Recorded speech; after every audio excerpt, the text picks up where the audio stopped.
Chapter 9, Winston was gelatinous with fatigue. Gelatinous was the right word. It had come into his head spontaneously. His body seemed to have not only the weakness of a jelly, but its translucency. He felt that if he held up his hand he would be able to see the light through it. All the blood and lymph had been drained out of him by an enormous debauch of work, leaving only a frail structure of nerves, bones, and skin. All sensations seemed to be magnified. His overalls fretted his shoulders, the pavement tickled his feet, even the opening and closing of a hand was an effort that made his joints creak. He had worked more than 90 hours in 5 days. So had everyone else in the ministry. Now it was all over, and he had literally nothing to do, no party work of any description, until tomorrow morning. He could spend 6 hours in the hiding place and another 9 in his own bed. Slowly, in mild afternoon sunshine, he walked up a dingy street in the direction of Mr. Charrington's shop, keeping one eye open for the patrols, but irrationally convinced that this afternoon there was no danger of anyone interfering with him. The heavy briefcase that he was carrying bumped against his knee at each step, sending a tingling sensation up and down the skin of his leg. Inside it was the book, which he had now had in his possession for 6 days and had not yet opened, nor even looked at. On the 6th day of Hate Week, after the processions, the speeches, the shouting, the singing, the banners, the posters, the films, the waxworks, the rolling of drums and squealing of trumpets, the tramp of marching feet, the grinding of the caterpillars of tanks, the roar of massed planes, the booming of guns, after 6 days of this, when the great orgasm was quivering to its climax and the general hatred of Eurasia had boiled up into such delirium that if the crowd could have got their hands on the 2,000 Eurasian war criminals who were to be publicly hanged on the last day of the proceedings, they would unquestionably have torn them to pieces. At just this moment it had been announced that Oceania was not after all at war with Eurasia. Oceania was at war with Eastasia. Eurasia was an ally. There was, of course, no admission that any change had taken place. Merely it became known, with extreme suddenness and everywhere at once, that Eastasia and not Eurasia was the enemy. Winston was taking part in a demonstration in one of the central London squares at the moment when it happened. It was night, and the white faces and the scarlet banners were luridly floodlit. The square was packed with several thousand people, including a block of about 1,000 school children in the uniform of the spies. On a scarlet-draped platform, an orator of the inner party, a small lean man with disproportionately long arms and a large bald skull over which a few lank locks straggled, was haranguing the crowd. A little Rumpelstiltskin figure, contorted with hatred, he gripped the neck of the microphone with one hand while the other, enormous at the end of a bony arm, clawed the air menacingly above his head. His voice, made metallic by the amplifiers, boomed forth an endless catalogue of atrocities, massacres, deportations, lootings, rapings, torture of prisoners, bombing of civilians, lying propaganda, unjust aggressions, broken treaties. It was almost impossible to listen to him without being first convinced and then maddened. At every few moments the fury of the crowd boiled over and the voice of the speaker was drowned by a wild beast-like roaring that rose uncontrollably from thousands of throats. The most savage yells of all came from the school children.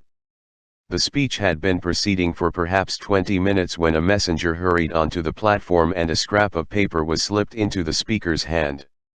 He unrolled and read it without pausing in his speech. Nothing altered in his voice or manner, or in the content of what he was saying, but suddenly the names were different. Without words said, a wave of understanding rippled through the crowd. Oceania was at war with Eastasia. The next moment there was a tremendous commotion. The banners and posters with which the square was decorated were all wrong. Quite half of them had the wrong faces on them. It was sabotage. The agents of Goldstein had been at work. There was a riotous interlude while posters were ripped from the walls, banners torn to shreds and trampled underfoot. The spies performed prodigies of activity in clambering over the rooftops and cutting the streamers that fluttered from the chimneys. But within 2 or 3 minutes it was all over. The orator, still gripping the neck of the microphone, his shoulders hunched forward, his free hand clawing at the air, had gone straight on with his speech. 1 minute more, and the feral roars of rage were again bursting from the crowd. The hate continued exactly as before, except that the target had been changed. The thing that impressed Winston in looking back was that the speaker had switched from one line to the other actually in mid-sentence, not only without a pause, but without even breaking the syntax. But at the moment he had other things to preoccupy him. It was during the moment of disorder while the posters were being torn down that a man whose face he did not see had tapped him on the shoulder and said, "Excuse me, I think you've dropped your briefcase." He took the briefcase abstractedly, without speaking. He knew that it would be days before he had an opportunity to look inside it. The instant that the demonstration was over he went straight to the Ministry of Truth, though the time was now nearly 23 hours. The entire staff of the ministry had done likewise. The orders already issuing from the telescreen, recalling them to their posts, were hardly necessary. Oceania was at war with East Asia. Oceania had always been at war with East Asia. A large part of the political literature of 5 years was now completely obsolete. Reports and records of all kinds, newspapers, books, pamphlets, films, soundtracks, photographs all had to be rectified at lightning speed. Although no directive was ever issued, it was known that the chiefs of the department intended that within 1 week no reference to the war with Eurasia, or the alliance with East Asia, should remain in existence anywhere. The work was overwhelming, all the more so because the processes that it involved could not be called by their true names. Everyone in the records department worked 18 hours in the 24, with 2 3-hour snatches of sleep. Mattresses were brought up from the cellars and pitched all over the corridors. Meals consisted of sandwiches and Victory coffee wheeled round on trolleys by attendants from the canteen. Each time that Winston broke off for one of his spells of sleep he tried to leave his desk clear of work, and each time that he crawled back sticky-eyed and aching, it was to find that another shower of paper cylinders had covered the desk like a snowdrift, half burying the speakwrite and overflowing onto the floor, so that the first job was always to stack them into a neat enough pile to give him room to work. What was worst of all was that the work was by no means purely mechanical. Often it was enough merely to substitute one name for another, but any detailed report of events demanded care and imagination. Even the geographical knowledge that one needed in transferring the war from one part of the world to another was considerable. By the third day his eyes ached unbearably and his spectacles needed wiping every few minutes. It was like struggling with some crushing physical task, something which one had the right to refuse and which one was nevertheless neurotically anxious to accomplish. In so far as he had time to remember it, he was not troubled by the fact that every word he murmured into the speakwrite, every stroke of his ink pencil, was a deliberate lie. He was as anxious as anyone else in the department that the forgery should be perfect. On the morning of the 6th day the dribble of cylinders slowed down. For as much as half an hour nothing came out of the tube, then one more cylinder, then nothing. Everywhere at about the same time the work was easing off. A deep and as it were secret sigh went through the department. A mighty deed, which could never be mentioned, had been achieved. It was now impossible for any human being to prove by documentary evidence that the war with Eurasia had ever happened. At 1200 it was unexpectedly announced that all workers in the ministry were free till tomorrow morning. Winston, still carrying the briefcase containing the book, which had remained between his feet while he worked and under his body while he slept, went home, shaved himself, and almost fell asleep in his bath, although the water was barely more than tepid. With a sort of voluptuous creaking in his joints he climbed the stair above Mr. Charrington's shop. He was tired, but not sleepy any longer. He opened the window, lit the dirty little oil stove and put on a pan of water for coffee. Julia would arrive presently. Meanwhile there was the book. He sat down in the sluttish armchair and undid the straps of the briefcase. A heavy black volume, amateurishly bound, with no name or title on the cover. The print also looked slightly irregular. The pages were worn at the edges, and fell apart, easily, as though the book had passed through many hands. The inscription on the title page ran, "The Theory and Practice of Oligarchical Collectivism" by Emmanuel Goldstein. Winston began reading, Chapter I. Ignorance is strength. Throughout recorded time, and probably since the end of the Neolithic Age, there have been three kinds of people in the world: the high, the middle, and the low. They have been subdivided in many ways, they have borne countless different names, and their relative numbers, as well as their attitude towards one another, have varied from age to age, but the essential structure of society has never altered. Even after enormous upheavals and seemingly irrevocable changes, the same pattern has always reasserted itself, just as a gyroscope will always return to equilibrium, however far it is pushed one way or the other. The aims of these groups are entirely irreconcilable. Winston stopped reading, chiefly in order to appreciate the fact that he was reading in comfort and safety. He was alone, no telescreen, no ear at the keyhole, no nervous impulse to glance over his shoulder or cover the page with his hand. The sweet summer air played against his cheek. From somewhere far away there floated the faint shouts of children. In the room itself there was no sound except the insect voice of the clock. He settled deeper into the armchair and put his feet up on the fender. It was bliss, it was eternity. Suddenly, as one sometimes does with a book of which one knows that one will ultimately read and reread every word, he opened it at a different place and found himself at Chapter 3. He went on reading. Chapter 3. War is Peace. The splitting up of the world into three great superstates was an event which could be and indeed was foreseen before the middle of the 20th century. With the absorption of Europe by Russia and of the British Empire by the United States, two of the three existing powers, Eurasia and Oceania, were already effectively in being. The third, Eastasia, only emerged as a distinct unit after another decade of confused fighting. The frontiers between the three superstates are in some places arbitrary, and in others they fluctuate according to the fortunes of war, but in general they follow geographical lines. Eurasia comprises the whole of the northern part of the European and Asiatic landmass, from Portugal to the Bering Strait. Oceania comprises the Americas, the Atlantic Islands including the British Isles, Australasia, and the southern portion of Africa. Eastasia, smaller than the others and with a less definite western frontier, comprises China and the countries to the south of it, the Japanese islands and a large but fluctuating portion of Manchuria, Mongolia, and Tibet. In one combination or another, these three superstates are permanently at war, and have been so for the past 25 years. War, however, is no longer the desperate, annihilating struggle that it was in the early decades of the 20th century. It is a warfare of limited aims between combatants who are unable to destroy one another, have no material cause for fighting and are not divided by any genuine ideological difference.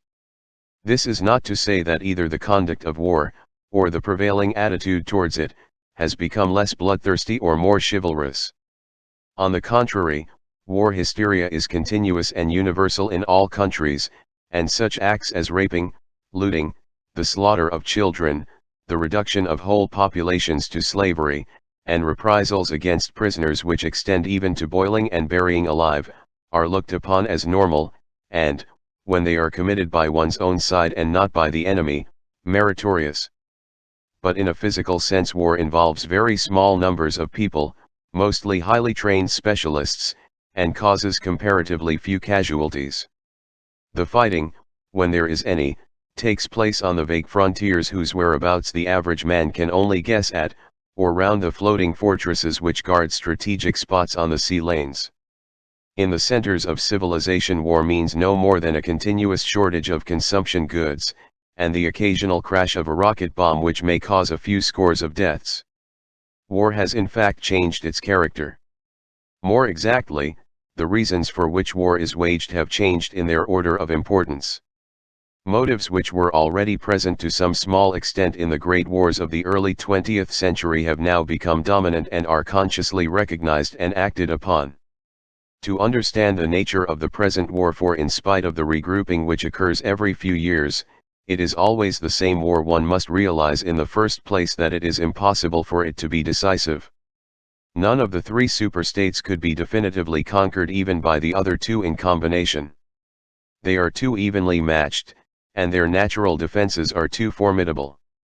Eurasia is protected by its vast land spaces, Oceania by the width of the Atlantic and the Pacific, Eastasia by the fecundity and industriousness of its inhabitants. Secondly, there is no longer, in a material sense, anything to fight about.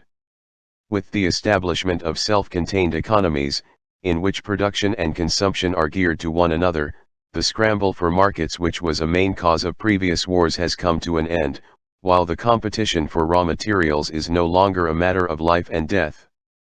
In any case, each of the three superstates is so vast that it can obtain almost all the materials that it needs within its own boundaries. In so far as the war has a direct economic purpose, it is a war for labor power. Between the frontiers of the superstates, and not permanently in the possession of any of them, there lies a rough quadrilateral with its corners at Tangier, Brazzaville, Darwin, and Hong Kong, containing within it about a fifth of the population of the Earth. It is for the possession of these thickly populated regions, and of the northern ice cap, that the three powers are constantly struggling. In practice, no one power ever controls the whole of the disputed area.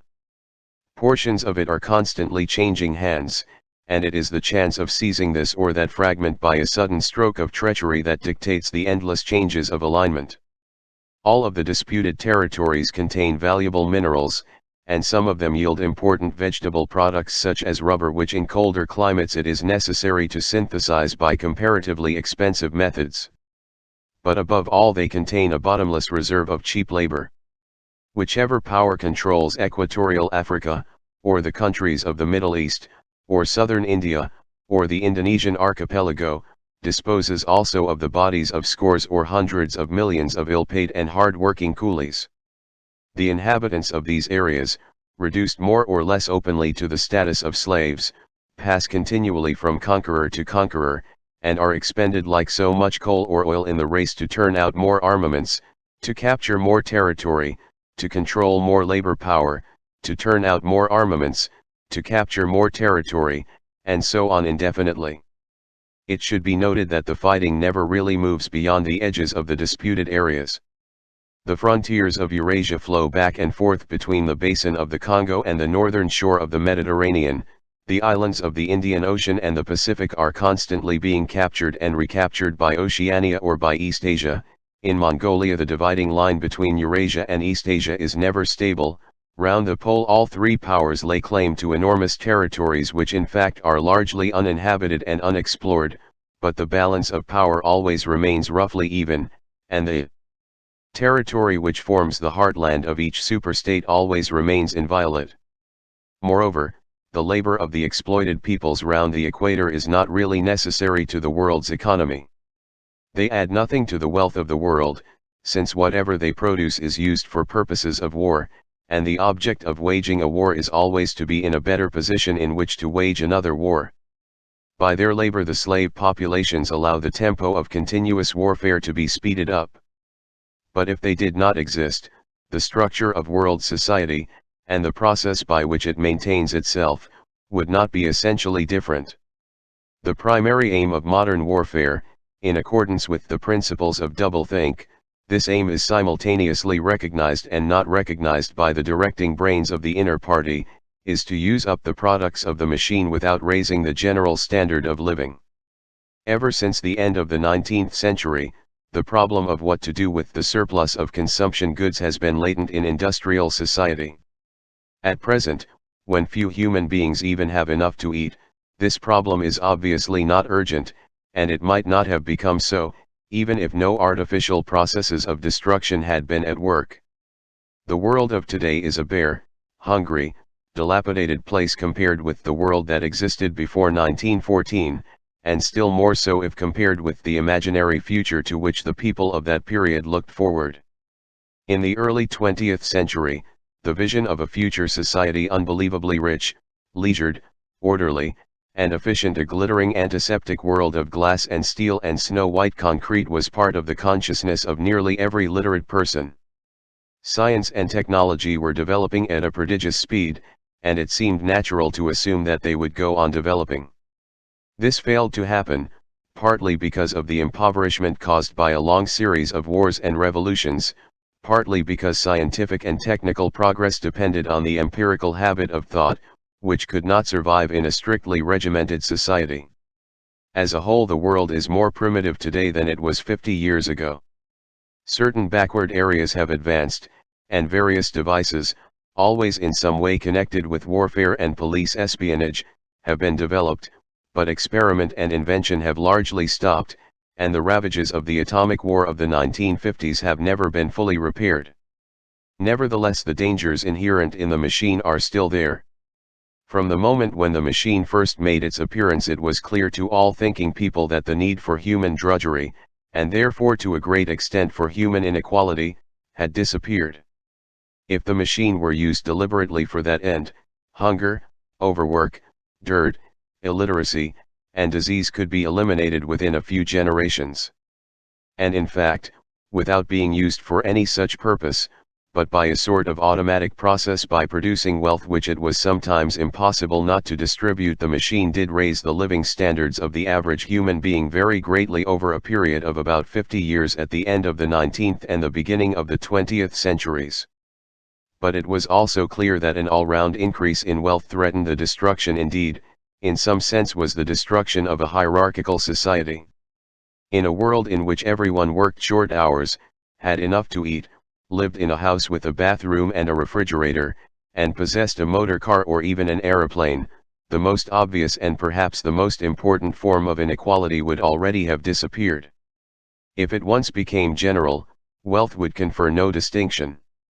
It was possible, no doubt, to imagine a society in which wealth, in the sense of personal possessions and luxuries, should be evenly distributed, while power remained in the hands of a small privileged caste.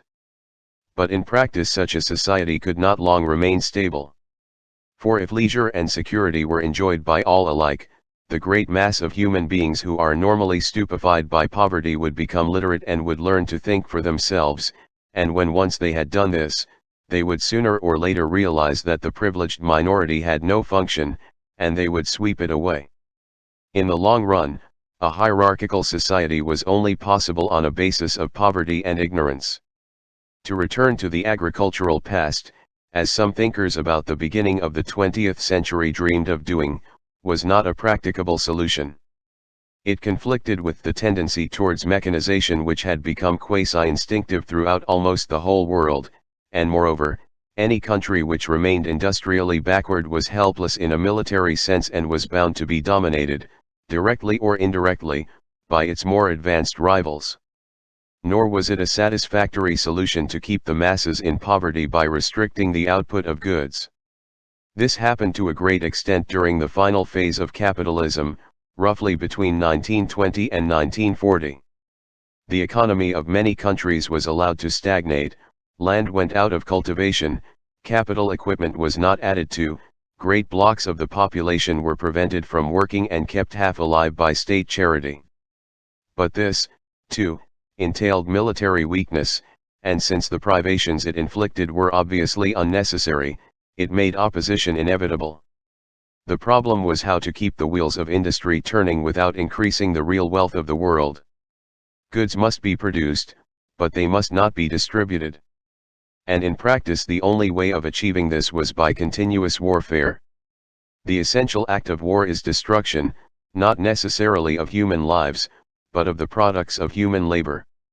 War is a way of shattering to pieces, or pouring into the stratosphere, or sinking in the depths of the sea, materials which might otherwise be used to make the masses too comfortable, and hence, in the long run, too intelligent. Even when weapons of war are not actually destroyed, their manufacture is still a convenient way of expending labor power without producing anything that can be consumed. A floating fortress, for example, has locked up in it the labor that would build several hundred cargo ships. Ultimately it is scrapped as obsolete, never having brought any material benefit to anybody, and with further enormous labors another floating fortress is built. In principle, the war effort is always so planned as to eat up any surplus that might exist after meeting the bare needs of the population. In practice, the needs of the population are always underestimated, with the result that there is a chronic shortage of half the necessities of life, but this is looked on as an advantage. It is deliberate policy to keep even the favored groups somewhere near the brink of hardship, because a general state of scarcity increases the importance of small privileges and thus magnifies the distinction between one group and another. By the standards of the early 20th century, even a member of the inner party lives an austere, laborious kind of life. Nevertheless, the few luxuries that he does enjoy, his large, well-appointed flat, the better texture of his clothes, the better quality of his food and drink and tobacco, his 2 or 3 servants, his private motor car or helicopter, set him in a different world from a member of the outer party, and the members of the outer party have a similar advantage in comparison with the submerged masses whom we call the proles. The social atmosphere is that of a besieged city, where the possession of a lump of horseflesh makes the difference between wealth and poverty. And at the same time the consciousness of being at war, and therefore in danger, makes the handing over of all power to a small caste seem the natural, unavoidable condition of survival. War, it will be seen, accomplishes the necessary destruction, but accomplishes it in a psychologically acceptable way. In principle, it would be quite simple to waste the surplus labor of the world by building temples and pyramids, by digging holes and filling them up again, or even by producing vast quantities of goods and then setting fire to them. But this would provide only the economic and not the emotional basis for a hierarchical society. What is concerned here is not the morale of masses, whose attitude is unimportant so long as they are kept steadily at work, but the morale of the party itself. Even the humblest party member is expected to be competent, industrious, and even intelligent within narrow limits, but it is also necessary that he should be a credulous and ignorant fanatic whose prevailing moods are fear, hatred, adulation, and orgiastic triumph. In other words, it is necessary that he should have the mentality appropriate to a state of war. It does not matter whether the war is actually happening, and, since no decisive victory is possible, it does not matter whether the war is going well or badly. All that is needed is that a state of war should exist. The splitting of the intelligence which the party requires of its members, and which is more easily achieved in an atmosphere of war, is now almost universal, but the higher up the ranks one goes, the more marked it becomes. It is precisely in the inner party that war hysteria and hatred of the enemy are strongest. In his capacity as an administrator, it is often necessary for a member of the inner party to know that this or that item of war news is untruthful, and he may often be aware that the entire war is spurious and is either not happening or is being waged for purposes quite other than the declared ones, but such knowledge is easily neutralized by the technique of doublethink. Meanwhile, no inner party member wavers for an instant in his mystical belief that the war is real, and that it is bound to end victoriously, with Oceania the undisputed master of the entire world. All members of the inner party believe in this coming conquest as an article of faith. It is to be achieved either by gradually acquiring more and more territory and so building up an overwhelming preponderance of power, or by the discovery of some new and unanswerable weapon. The search for new weapons continues unceasingly, and is one of the very few remaining activities in which the inventive or speculative type of mind can find any outlet. In Oceania at the present day, science, in the old sense, has almost ceased to exist. In Newspeak there is no word for science.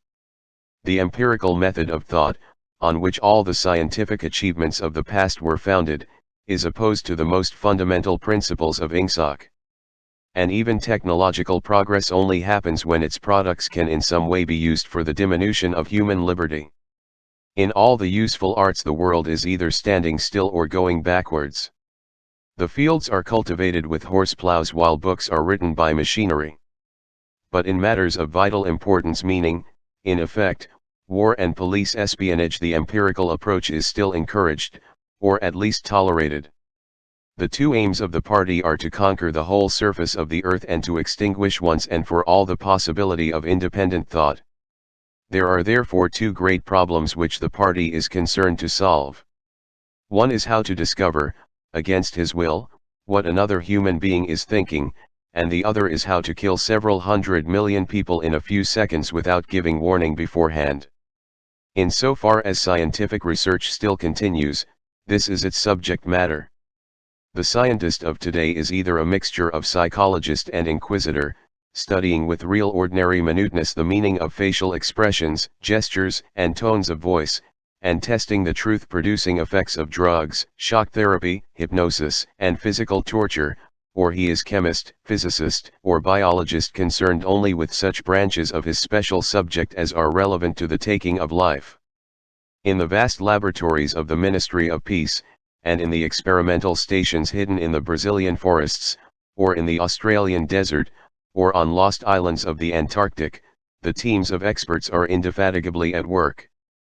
Some are concerned simply with planning the logistics of future wars, others devise larger and larger rocket bombs, more and more powerful explosives, and more impenetrable armor plating, others search for new and deadlier gases, or for soluble poisons capable of being produced in such quantities as to destroy the vegetation of whole continents, or for breeds of disease germs immunized against all possible antibodies, others strive to produce a vehicle that shall bore its way under the soil like a submarine under the water, or an aeroplane as independent of its base as a sailing ship, others explore even remoter possibilities such as focusing the sun's rays through lenses suspended thousands of kilometers away in space, or producing artificial earthquakes and tidal waves by tapping the heat at the Earth's center. But none of these projects ever comes anywhere near realization, and none of the three superstates ever gains a significant lead on the others. What is more remarkable is that all three powers already possess, in the atomic bomb, a weapon far more powerful than any that their present researches are likely to discover. Although the party, according to its habit, claims the invention for itself, atomic bombs first appeared as early as the 1940s, and were first used on a large scale about 10 years later. At that time some hundreds of bombs were dropped on industrial centers, chiefly in European Russia, Western Europe, and North America. The effect was to convince the ruling groups of all countries that a few more atomic bombs would mean the end of organized society, and hence of their own power. Thereafter, although no formal agreement was ever made or hinted at, no more bombs were dropped. All three powers merely continue to produce atomic bombs and store them up against the decisive opportunity which they all believe will come sooner or later. And meanwhile the art of war has remained almost stationary for 30 or 40 years. Helicopters are more used than they were formerly, bombing planes have been largely superseded by self-propelled projectiles, and the fragile movable battleship has given way to the almost unsinkable floating fortress, but otherwise there has been little development. The tank, the submarine, the torpedo, the machine gun, even the rifle and the hand grenade are still in use. And in spite of the endless slaughters reported in the press and on the telescreens, the desperate battles of earlier wars, in which hundreds of thousands or even millions of men were often killed in a few weeks, have never been repeated. None of the three superstates ever attempts any maneuver which involves the risk of serious defeat. When any large operation is undertaken, it is usually a surprise attack against an ally. The strategy that all three powers are following, or pretend to themselves that they are following, is the same. The plan is, by a combination of fighting, bargaining, and well-timed strokes of treachery, to acquire a ring of bases completely encircling one or other of the rival states, and then to sign a pact of friendship with that rival and remain on peaceful terms for so many years as to lull suspicion to sleep. During this time rockets loaded with atomic bombs can be assembled at all the strategic spots. Finally they will all be fired simultaneously, with effects so devastating as to make retaliation impossible. It will then be time to sign a pact of friendship with the remaining world power, in preparation for another attack. This scheme, it is hardly necessary to say, is a mere daydream, impossible of realization. Moreover, no fighting ever occurs except in the disputed areas round the equator and the pole. No invasion of enemy territory is ever undertaken. This explains the fact that in some places the frontiers between the superstates are arbitrary. Eurasia, for example, could easily conquer the British Isles, which are geographically part of Europe, or on the other hand it would be possible for Oceania to push its frontiers to the Rhine or even to the Vistula. But this would violate the principle, followed on all sides though never formulated, of cultural integrity.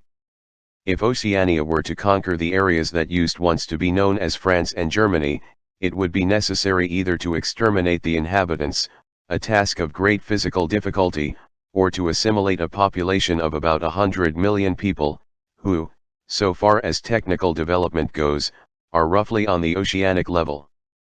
The problem is the same for all three superstates.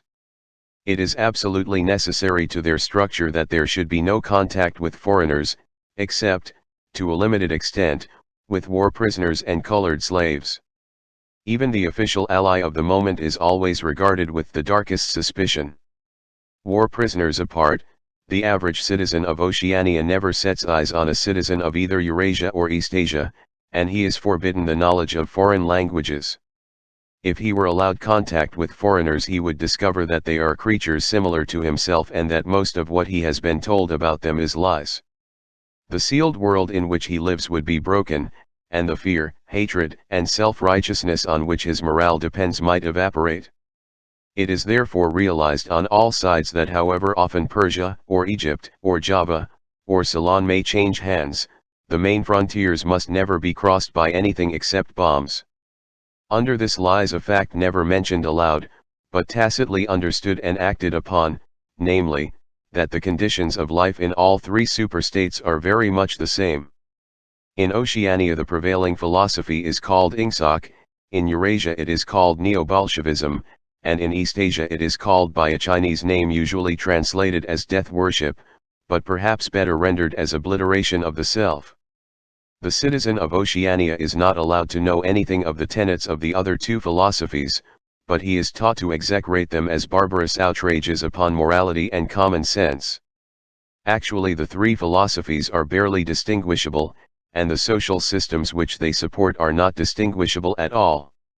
Everywhere there is the same pyramidal structure, the same worship of semi-divine leader, the same economy existing by and for continuous warfare.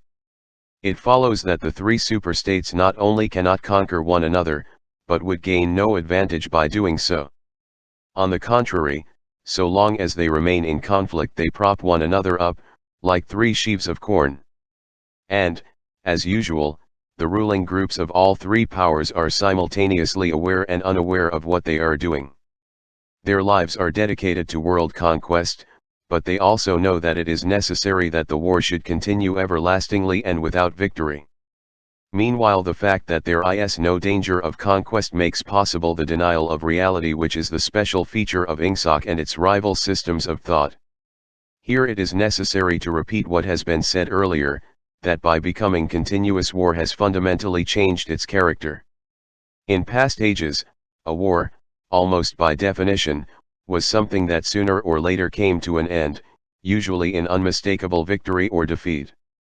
In the past, also, war was one of the main instruments by which human societies were kept in touch with physical reality.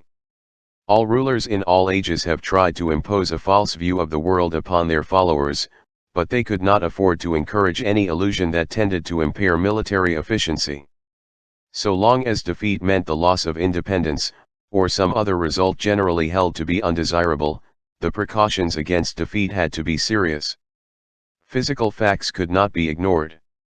In philosophy, or religion, or ethics, or politics, 2 and 2 might make 5, but when one was designing a gun or an aeroplane they had to make 4. Inefficient nations were always conquered sooner or later, and the struggle for efficiency was inimical to illusions. Moreover, to be efficient it was necessary to be able to learn from the past, which meant having a fairly accurate idea of what had happened in the past. Newspapers and history books were, of course, always colored and biased, but falsification of the kind that is practiced today would have been impossible.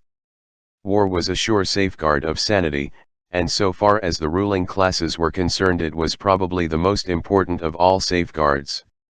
While wars could be won or lost, no ruling class could be completely irresponsible.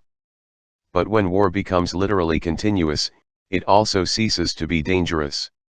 When war is continuous, there is no such thing as military necessity. Technical progress can cease and the most palpable facts can be denied or disregarded. As we have seen, researches that could be called scientific are still carried out for the purposes of war, but they are essentially a kind of daydreaming, and their failure to show results is not important. Efficiency, even military efficiency, is no longer needed. Nothing is efficient in Oceania except the thought police. Since each of the three superstates is unconquerable, each is in effect a separate universe within which almost any perversion of thought can be safely practiced. Reality only exerts its pressure through the needs of everyday life: the need to eat and drink, to get shelter and clothing, to avoid swallowing poison or stepping out of top-story windows, and the like.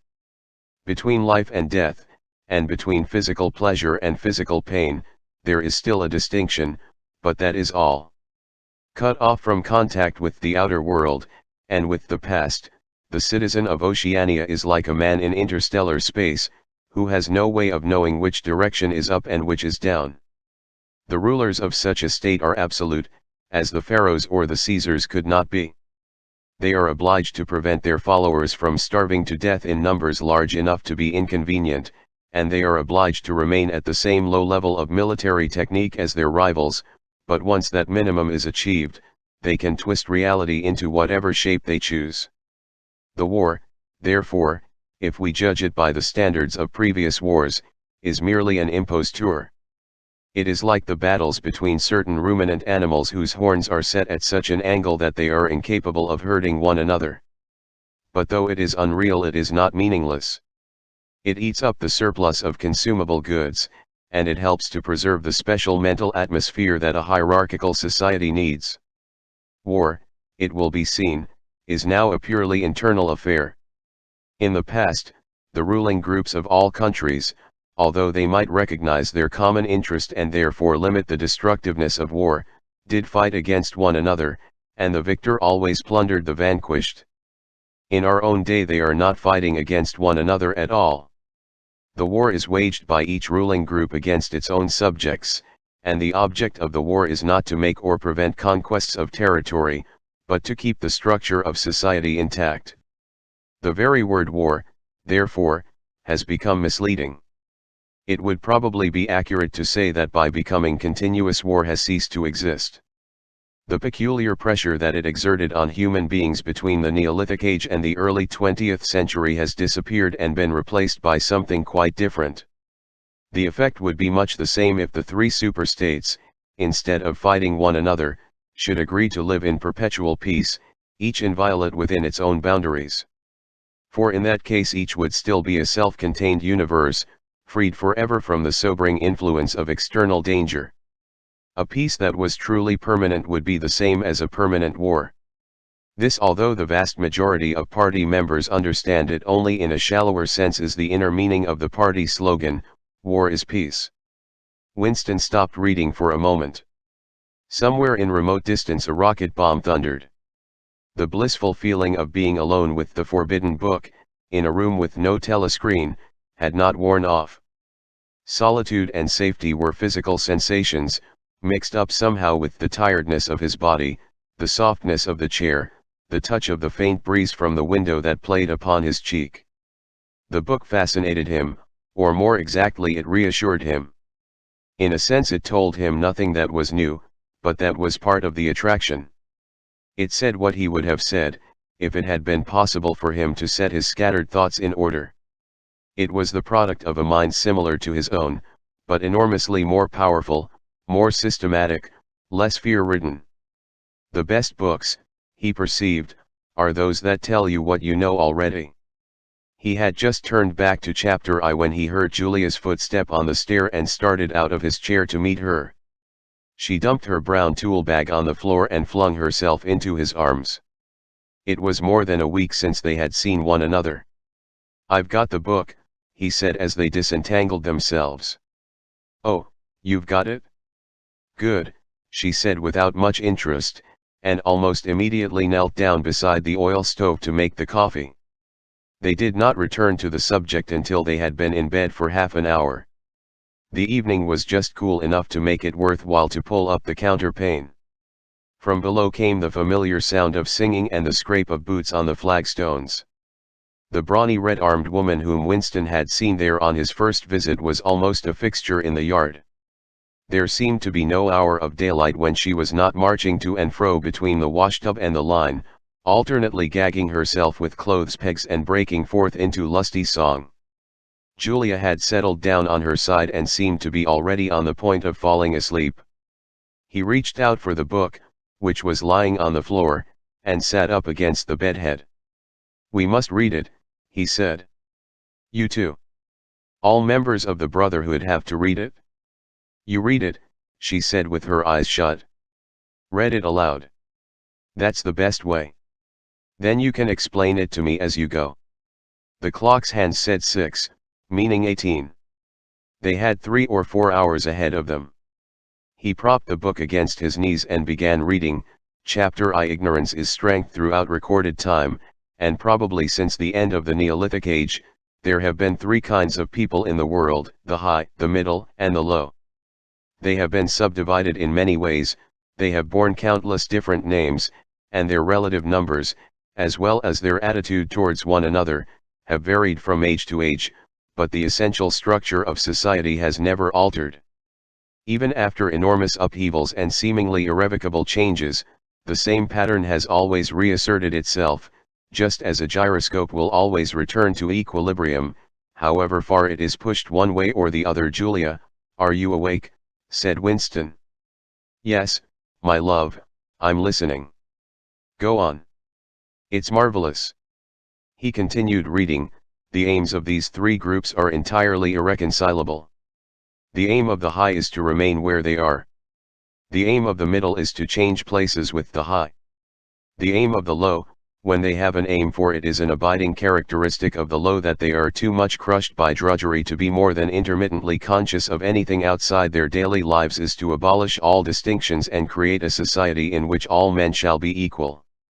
Thus throughout history a struggle which is the same in its main outlines recurs over and over again. For long periods the high seem to be securely in power, but sooner or later there always comes a moment when they lose either their belief in themselves or their capacity to govern efficiently, or both. They are then overthrown by the middle, who enlist the low on their side by pretending to them that they are fighting for liberty and justice.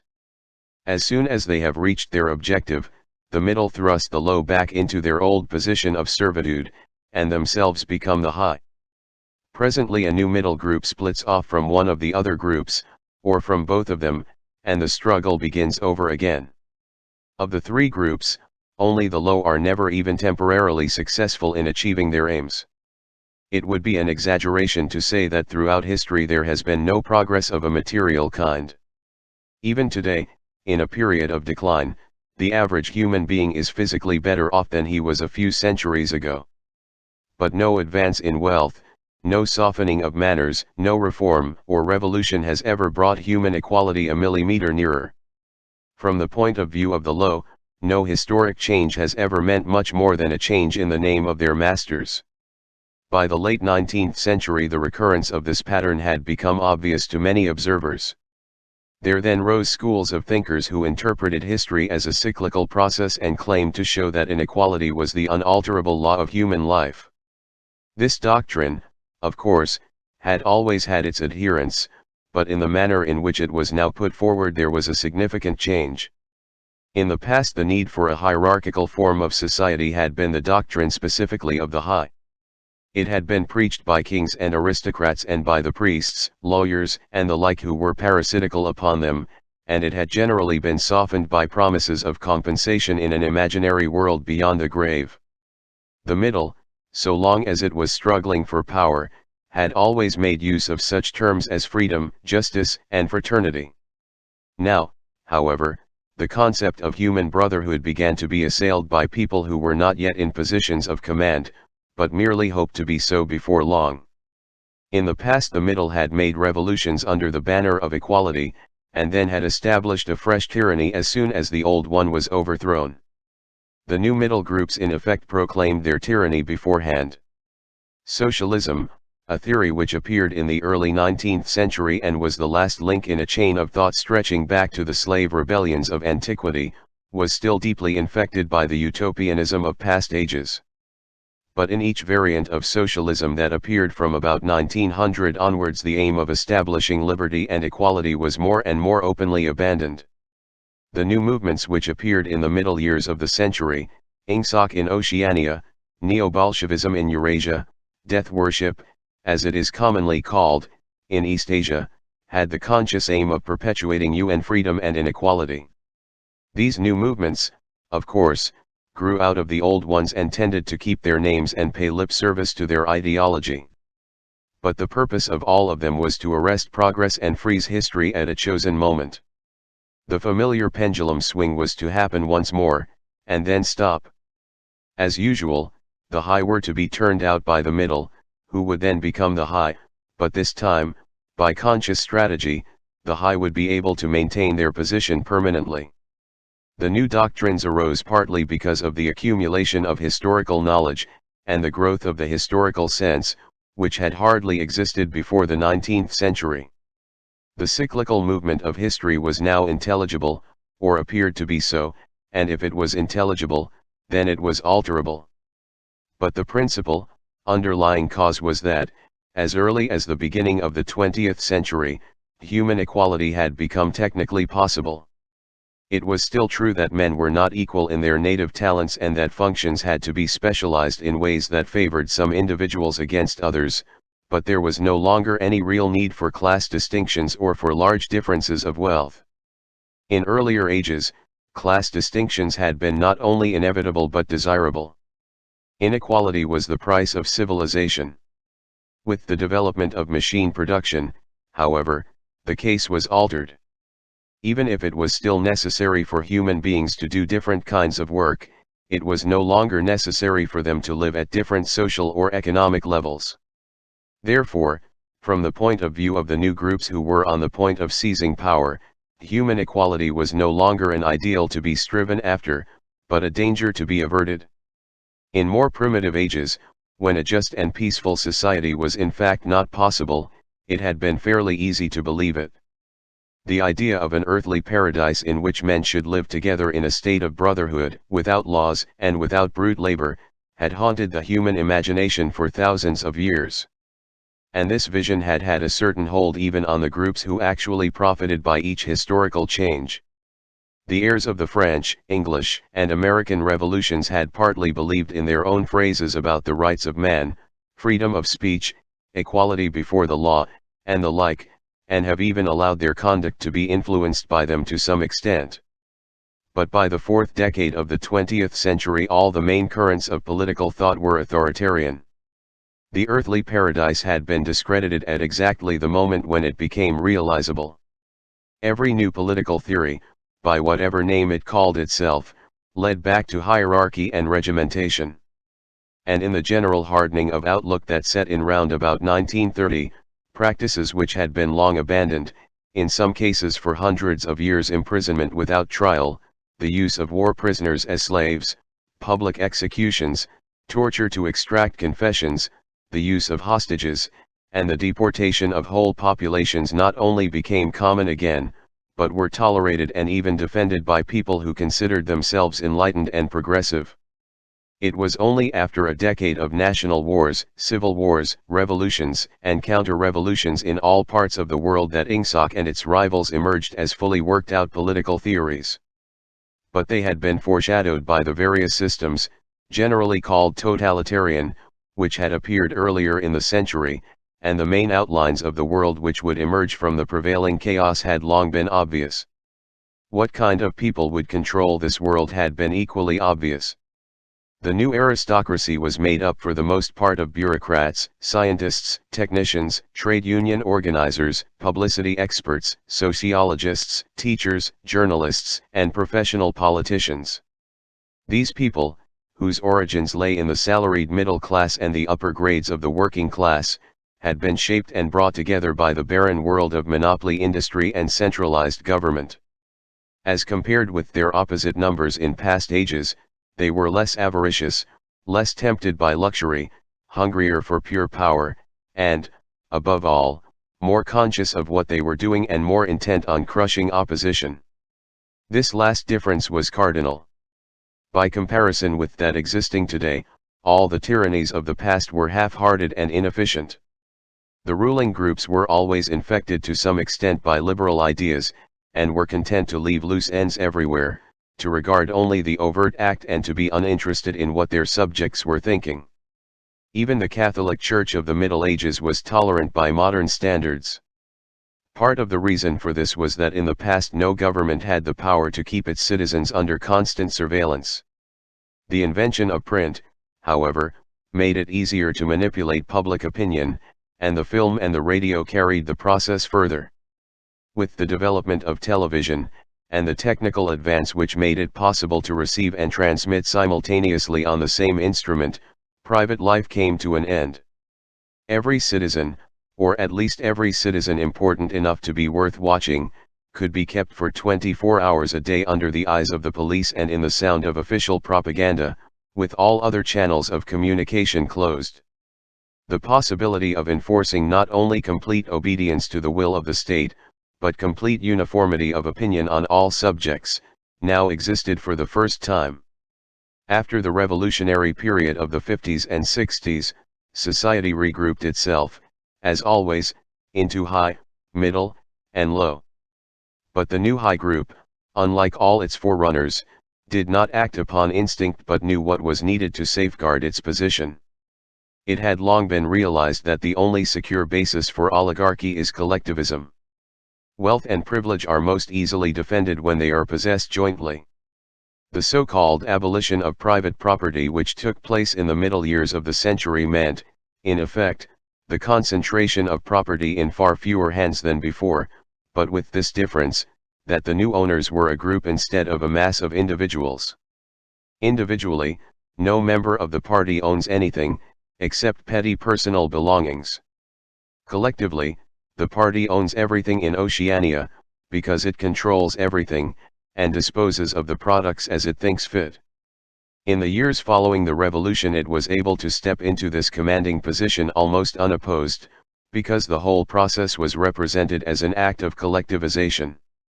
It had always been assumed that if the capitalist class were expropriated, socialism must follow, and unquestionably the capitalists had been expropriated. Factories, mines, land, houses, transport, everything had been taken away from them, and since these things were no longer private property, it followed that they must be public property. Ingsoc, which grew out of the earlier socialist movement and inherited its phraseology, has in fact carried out the main item in the socialist program, with the result, foreseen and intended beforehand, that economic inequality has been made permanent. But the problems of perpetuating a hierarchical society go deeper than this. There are only 4 ways in which a ruling group can fall from power. Either it is conquered from without, or it governs so inefficiently that the masses are stirred to revolt, or it allows a strong and discontented middle group to come into being, or it loses its own self-confidence and willingness to govern. These causes do not operate singly, and as a rule all 4 of them are present in some degree. A ruling class which could guard against all of them would remain in power permanently. Ultimately the determining factor is the mental attitude of the ruling class itself. After the middle of the present century, the first danger had in reality disappeared. Each of the 3 powers which now divide the world is in fact unconquerable, and could only become conquerable through slow demographic changes which a government with wide powers can easily avert. The second danger, also, is only a theoretical one. The masses never revolt of their own accord, and they never revolt merely because they are oppressed. Indeed, so long as they are not permitted to have standards of comparison, they never even become aware that they are oppressed. The recurrent economic crises of past times were totally unnecessary and are not now permitted to happen, but other and equally large dislocations can and do happen without having political results, because there is no way in which discontent can become articulate. As for the problem of overproduction, which has been latent in our society since the development of machine technique, it is solved by the device of continuous warfare, see Chapter 3, which is also useful in keying up public morale to the necessary pitch. From the point of view of our present rulers, therefore, the only genuine dangers are the splitting off of a new group of able, underemployed, power-hungry people, and the growth of liberalism and scepticism in their own ranks. The problem, that is to say, is educational. It is a problem of continuously molding the consciousness both of the directing group and of the larger executive group that lies immediately below it. The consciousness of the masses needs only to be influenced in a negative way. Given this background, one could infer, if one did not know it already, the general structure of oceanic society. At the apex of the pyramid comes Big Brother. Big Brother is infallible and all-powerful. Every success, every achievement, every victory, every scientific discovery, all knowledge, all wisdom, all happiness, all virtue, are held to issue directly from his leadership and inspiration. Nobody has ever seen Big Brother. He is a face on the hoardings, a voice on the telescreen. We may be reasonably sure that he will never die, and there is already considerable uncertainty as to when he was born. Big Brother is the guise in which the party chooses to exhibit itself to the world. His function is to act as a focusing point for love, fear, and reverence, emotions which are more easily felt towards an individual than towards an organization. Below Big Brother comes the inner party. Its numbers limited to 6 millions, or something less than 2% of the population of Oceania. Below the inner party comes the outer party, which, if the inner party is described as the brain of the state, may be justly likened to the hands. Below that come the dumb masses whom we habitually refer to as the proles, numbering perhaps 85% of the population. In the terms of our earlier classification, the proles are the low, for the slave population of the equatorial lands who pass constantly from conqueror to conqueror, are not a permanent or necessary part of the structure. In principle, membership of these three groups is not hereditary. The child of inner party parents is in theory not born into the inner party. Admission to either branch of the party is by examination, taken at the age of 16. Nor is there any racial discrimination, or any marked domination of one province by another. Jews, Negroes, South Americans of pure Indian blood are to be found in the highest ranks of the party, and the administrators of any area are always drawn from the inhabitants of that area. In no part of Oceania do the inhabitants have the feeling that they are a colonial population ruled from a distant capital. Oceania has no capital, and its titular head is a person whose whereabouts nobody knows. Except that English is its chief lingua franca and you speak its official language, it is not centralized in any way. Its rulers are not held together by blood ties but by adherence to a common doctrine. It is true that our society is stratified, and very rigidly stratified, on what at first sight appear to be hereditary lines. There is far less to and fro movement between the different groups than happened under capitalism or even in the pre-industrial age. Between the two branches of the party there is a certain amount of interchange, but only so much as will ensure that weaklings are excluded from the inner party and that ambitious members of the outer party are made harmless by allowing them to rise. Proletarians, in practice, are not allowed to graduate into the party. The most gifted among them, who might possibly become nuclei of discontent, are simply marked down by the thought police and eliminated. But this state of affairs is not necessarily permanent, nor is it a matter of principle. The party is not a class in the old sense of the word. It does not aim at transmitting power to its own children, as such, and if there were no other way of keeping the ablest people at the top, it would be perfectly prepared to recruit an entire new generation from the ranks of the proletariat. In the crucial years, the fact that the party was not a hereditary body did a great deal to neutralize opposition. The older kind of socialist, who had been trained to fight against something called class privilege, assumed that what is not hereditary cannot be permanent. He did not see that the continuity of an oligarchy need not be physical, nor did he pause to reflect that hereditary aristocracies have always been short-lived, whereas adoptive organizations such as the Catholic Church have sometimes lasted for hundreds or thousands of years.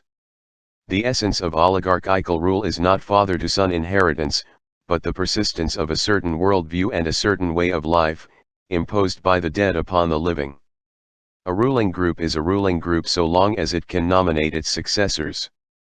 The party is not concerned with perpetuating its blood but with perpetuating itself.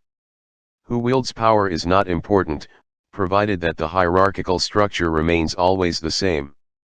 All the beliefs, habits, tastes, emotions, mental attitudes that characterize our time are really designed to sustain the mystique of the party and prevent the true nature of present-day society from being perceived. Physical rebellion, or any preliminary move towards rebellion, is at present not possible. From the proletarians nothing is to be feared.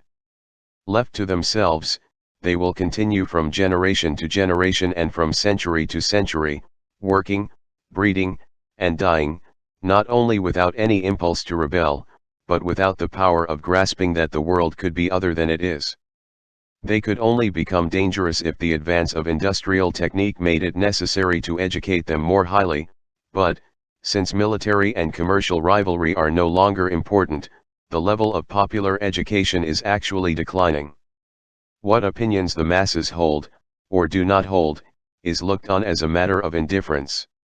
They can be granted intellectual liberty because they have no intellect. In a party member, on the other hand, not even the smallest deviation of opinion on the most unimportant subject can be tolerated. A party member lives from birth to death under the eye of the thought police. Even when he is alone he can never be sure that he is alone.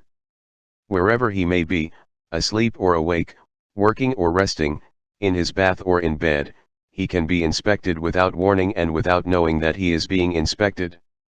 Nothing that he does is indifferent. His friendships, his relaxations, his behavior towards his wife and children, the expression of his face when he is alone, the words he mutters in sleep, even the characteristic movements of his body, are all jealously scrutinized. Not only any actual misdemeanor, but any eccentricity, however small, any change of habits, any nervous mannerism that could possibly be the symptom of an inner struggle, is certain to be detected. He has no freedom of choice in any direction whatever. On the other hand, his actions are not regulated by law or by any clearly formulated code of behavior. In Oceania there is no law.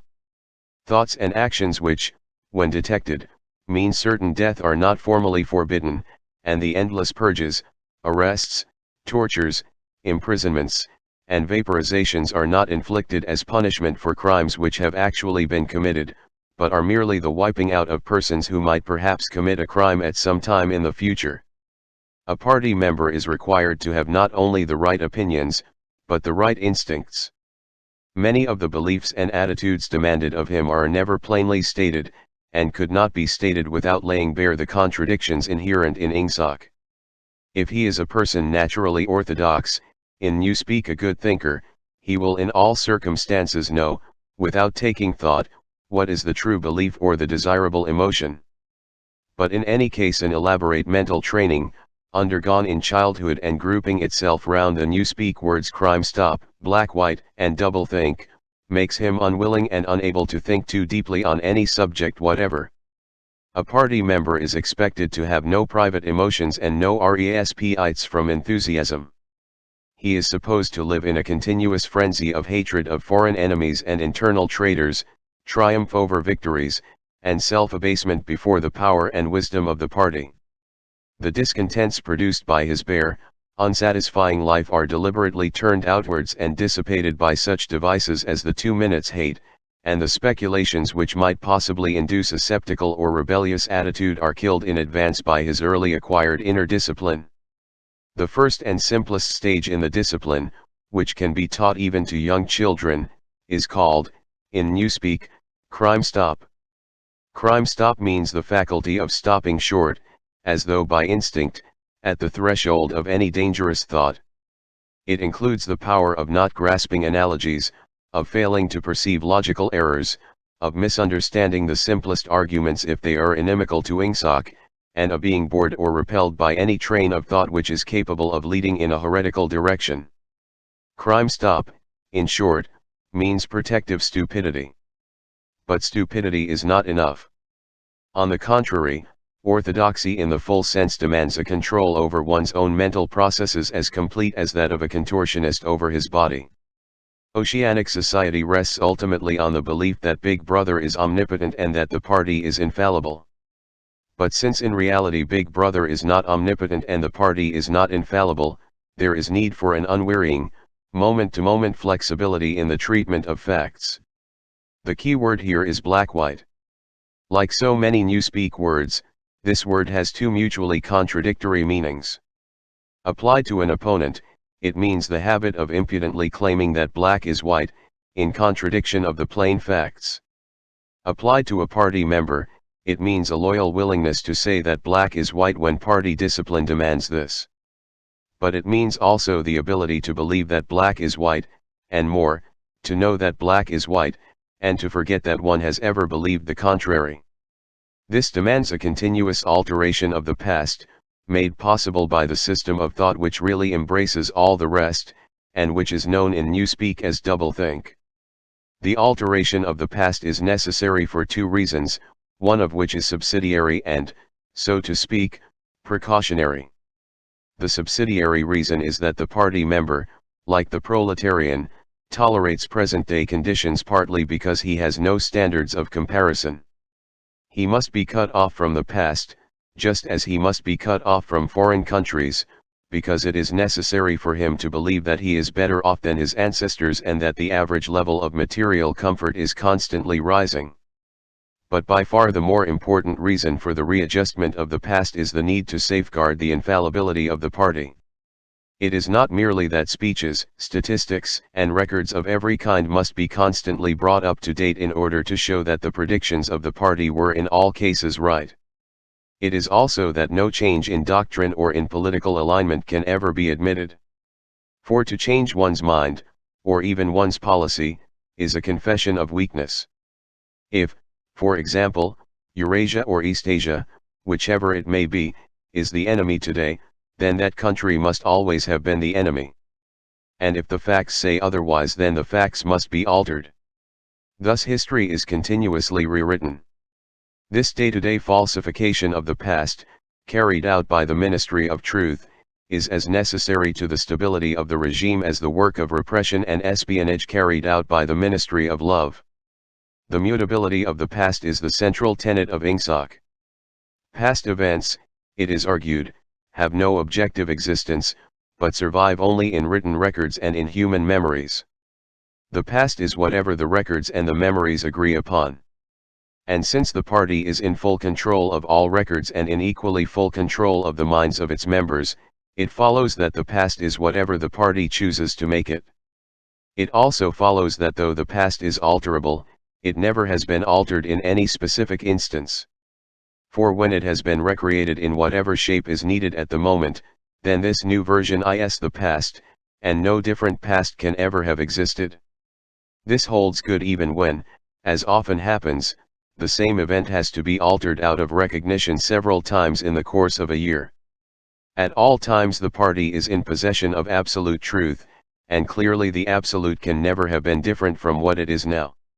It will be seen that the control of the past depends above all on the training of memory. To make sure that all written records agree with the orthodoxy of the moment is merely a mechanical act. But it is also necessary to remember that events happened in the desired manner. And if it is necessary to rearrange one's memories or to tamper with written records, then it is necessary to forget that one has done so. The trick of doing this can be learned like any other mental technique. It is learned by the majority of party members, and certainly by all who are intelligent as well as orthodox. In old speak it is called, quite frankly, reality control. In new speak it is called doublethink, though doublethink comprises much else as well. Doublethink means the power of holding two contradictory beliefs in one's mind simultaneously, and accepting both of them. The party intellectual knows in which direction his memories must be altered, he therefore knows that he is playing tricks with reality, but by the exercise of doublethink he also satisfies himself that reality is not violated. The process has to be conscious, or it would not be carried out with sufficient precision, but it also has to be unconscious, or it would bring with it a feeling of falsity and hence of guilt. Doublethink lies at the very heart of Ingsoc, since the essential act of the party is to use conscious deception while retaining the firmness of purpose that goes with complete honesty. To tell deliberate lies while genuinely believing in them, to forget any fact that has become inconvenient, and then, when it becomes necessary again, to draw it back from oblivion for just so long as it is needed, to deny the existence of objective reality and all the while to take account of the reality which one denies. All this is indispensably necessary. Even in using the word doublethink, it is necessary to exercise doublethink. For by using the word one admits that one is tampering with reality, by a fresh act of doublethink one erases this knowledge, and so on indefinitely, with the lie always one leap ahead of the truth. Ultimately it is by means of doublethink that the party has been able and may, for all we know, continue to be able for thousands of years to arrest the course of history. All past oligarchies have fallen from power either because they ossified or because they grew soft. Either they became stupid and arrogant, failed to adjust themselves to changing circumstances, and were overthrown, or they became liberal and cowardly, made concessions when they should have used force, and once again were overthrown. They fell, that is to say, either through consciousness or through unconsciousness. It is the achievement of the party to have produced a system of thought in which both conditions can exist simultaneously. And upon no other intellectual basis could the dominion of the party be made permanent. If one is to rule, and to continue ruling, one must be able to dislocate the sense of reality. For the secret of rulership is to combine a belief in one's own infallibility with the power to learn from past mistakes. It need hardly be said that the subtlest practitioners of doublethink are those who invented doublethink and know that it is a vast system of mental cheating. In our society, those who have the best knowledge of what is happening are also those who are furthest from seeing the world as it is. In general, the greater the understanding, the greater the delusion, the more intelligent, the less sane. One clear illustration of this is the fact that war hysteria increases in intensity as one rises in the social scale. Those whose attitude towards the war is most nearly rational are the subject peoples of the disputed territories. To these people the war is simply a continuous calamity which sweeps to and fro over their bodies like a tidal wave. Which side is winning is a matter of complete indifference to them. They are aware that a change of overlordship means simply that they will be doing the same work as before for new masters who treat them in the same manner as the old ones. The slightly more favored workers, whom we call the proles, are only intermittently conscious of the war. When it is necessary they can be prodded into frenzies of fear and hatred, but when left to themselves they are capable of forgetting for long periods that the war is happening. It is in the ranks of the party, and above all of the inner party, that the true war enthusiasm is found. World conquest is believed in most firmly by those who know it to be impossible. This peculiar linking together of opposites, knowledge with ignorance, cynicism with fanaticism, is one of the chief distinguishing marks of Oceanic society. The official ideology abounds with contradictions even when there is no practical reason for them. Thus, the party rejects and vilifies every principle for which the socialist movement originally stood, and it chooses to do this in the name of socialism. It preaches a contempt for the working class unexampled for centuries past, and it dresses its members in a uniform which was at one time peculiar to manual workers and was adopted for that reason. It systematically undermines the solidarity of the family, and it calls its leader by a name which is a direct appeal to the sentiment of family loyalty. Even the names of the four ministries by which we are governed exhibit a sort of impudence in their deliberate reversal of the facts. The Ministry of Peace concerns itself with war, the Ministry of Truth with lies, the Ministry of Love with torture, and the Ministry of Plenty with starvation. These contradictions are not accidental, nor do they result from ordinary hypocrisy, they are deliberate exercises in doublethink. For it is only by reconciling contradictions that power can be retained indefinitely. In no other way could the ancient cycle be broken. If human equality is to be forever averted, if the high, as we have called them, are to keep their places permanently, then the prevailing mental condition must be controlled insanity. but there is one question which until this moment we have almost ignored. It is, why should human equality be averted? Supposing that the mechanics of the process have been rightly described, what is the motive for this huge, accurately planned effort to freeze history at a particular moment of time? Here we reach the central secret. As we have seen, the mystique of the party, and above all of the inner party, depends upon doublethink, but deeper than this lies the original motive, the never questioned instinct that first led to the seizure of power and brought doublethink, the thought police, continuous warfare, and all the other necessary paraphernalia into existence afterwards. This motive really consists. Winston became aware of silence, as one becomes aware of a new sound. It seemed to him that Julia had been very still for some time past. She was lying on her side, naked from the waist upwards, with her cheek pillowed on her hand and one dark lock tumbling across her eyes. Her breast rose and fell slowly and regularly. Julia. No answer. Julia, are you awake? No answer. She was asleep. He shut the book, put it carefully on the floor, lay down, and pulled the coverlet over both of them. He had still, he reflected, not learned the ultimate secret. He understood how, he did not understand why. Chapter I, like Chapter 3, had not actually told him anything that he did not know, it had merely systematized the knowledge that he possessed already. But after reading it he knew better than before that he was not mad. Being in a minority, even a minority of one, did not make you mad. There was truth and there was untruth, and if you clung to the truth even against the whole world, you were not mad. A yellow beam from the sinking sun slanted in through the window and fell across the pillow. He shut his eyes. The sun on his face and the girl's smooth body touching his own gave him a strong, sleepy, confident feeling. He was safe, everything was all right. He fell asleep murmuring sanity is not statistical, with the feeling that this remark contained in it a profound wisdom.